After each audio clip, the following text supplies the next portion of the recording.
Ladies and gentlemen, boys and girls, I am Christian Moe. Today we are cruising around in the 2014 Scion FR-S.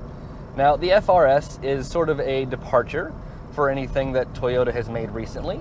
It is a small, compact, cheap, and most importantly fun rear-wheel drive coupe that is pointed at the enthusiast market.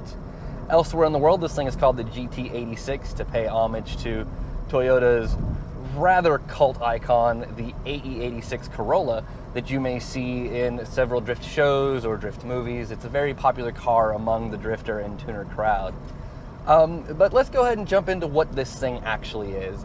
It is a bargain basement rear-wheel drive two-door that focuses on fun and driving enjoyment more than basically anything else.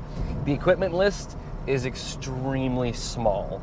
The styling is very youth-oriented. It has lots of nice sharpened angles. You have a big long hood. It has those traditional sports car performances. And instead of things like navigation and all these extra options, you have bonuses like an indent in the roof so you can wear a helmet. And when you fold the seats down, it's designed to hold four actual tires in a line so that you can take a set of track tires to the track with you when you go to track your toy. Now, this focuses a lot on the same sort of market that the Miata does, where it's a lot of handling substance without a lot of power. It's a very chassis-oriented car. So the engine that's underneath this is from Subaru. It is a 2-liter Boxer 4. It is producing 200 horsepower, so not exactly a ton of meat, but it does make a pretty good noise.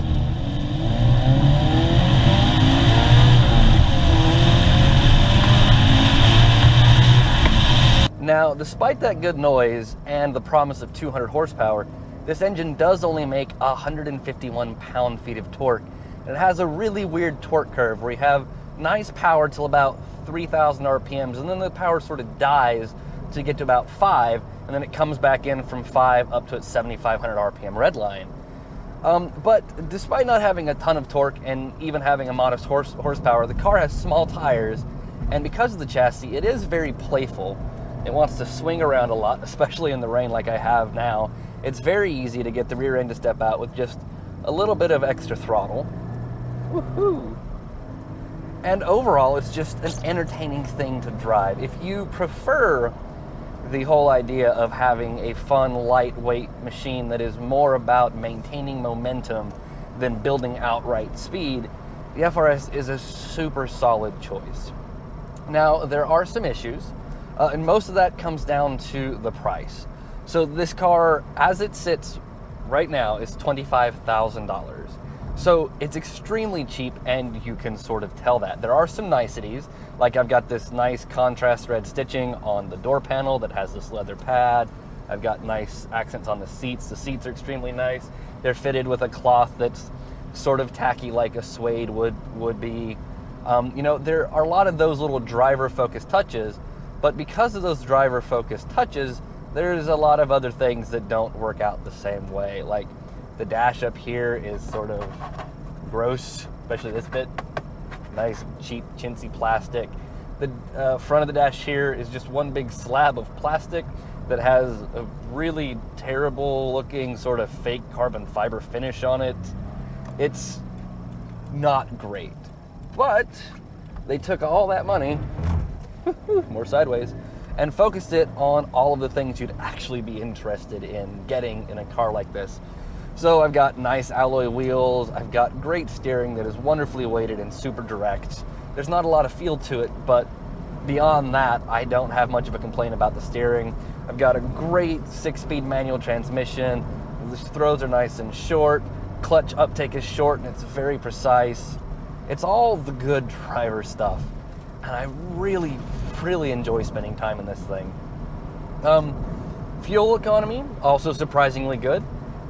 This thing is rated at 30 on the sticker for highway. Let's see, it's 22 city, 30 highway, 25 combined. I took it home for a Thanksgiving holiday, and that is a drive of about 150 miles for me. That's all interstate, and showed 32 mpg on the clock when I got done. So fuel economy was better than expected.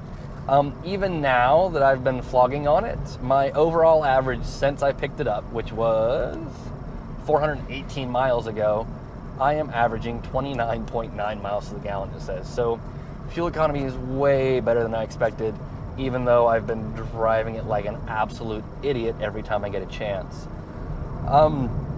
It can be a little underwhelming for some drivers, and this is one of the biggest complaints the car gets, is the chassis on it is so good, especially if you fit some stickier tires to it, that the 200 horsepower and the 151 pound-feet of torque just doesn't feel like enough, and is a complaint that a lot of people levy on the Miata.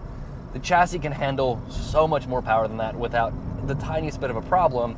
Everyone wants to know why Toyota and Subaru don't just slap a big turbo on it like you get on something like the WRX and just call it a day.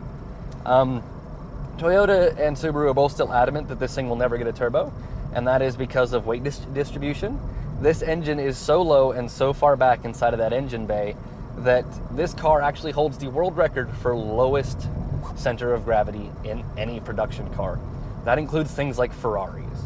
So in theory, this has a lower moment of polar inertia and lower center of gravity than something like a mid-engine Ferrari 458 has.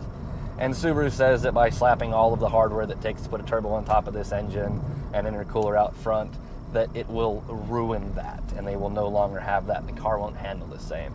While I can certainly respect that, I do find myself occasionally wishing I had just a little more grunt, a little more pull, especially in that dead spot in the RPM range between about 3,000 and 5,000. Because for the most part, that's where I've been spending my time, or where I want to spend my time, on fairly gentle back road bombing like I like to do around the house. That's where I sort of tend to stay, is in the middle of that rev range. So instead what I'm doing now is I'm down a gear that I normally would be. So let's go ahead and rev it up here. And I'm driving everywhere like this, which sounds kind of nice at first, but after 35 or 40 miles of sitting at 6,500 RPM, it does get a little drony and it does get a little annoying. So I would like a thicker meteor torque curve to sort of propel me in the middle, but otherwise I don't have a lot of complaints about this car.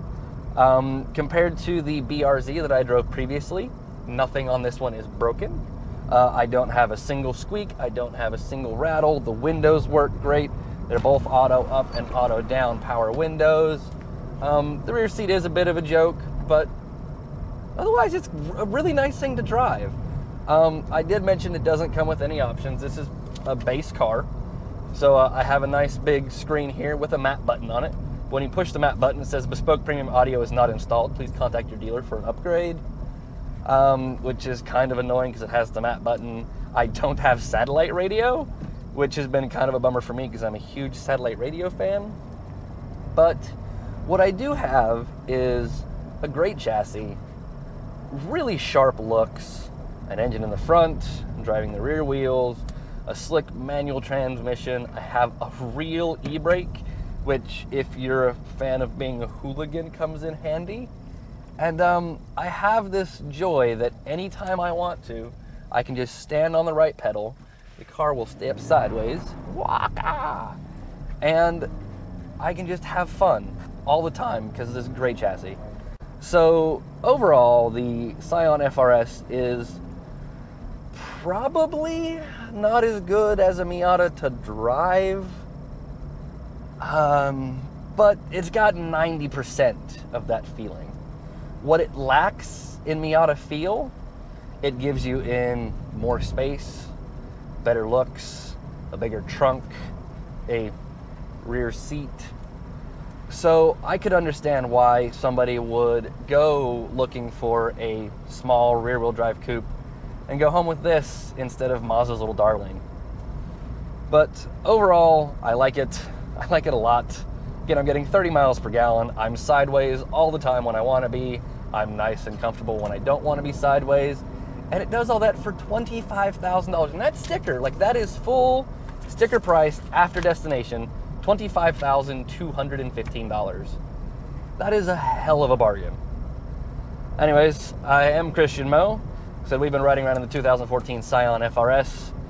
Pay attention to my UB2B channels to get more videos like this. Otherwise, I'll see you guys next time.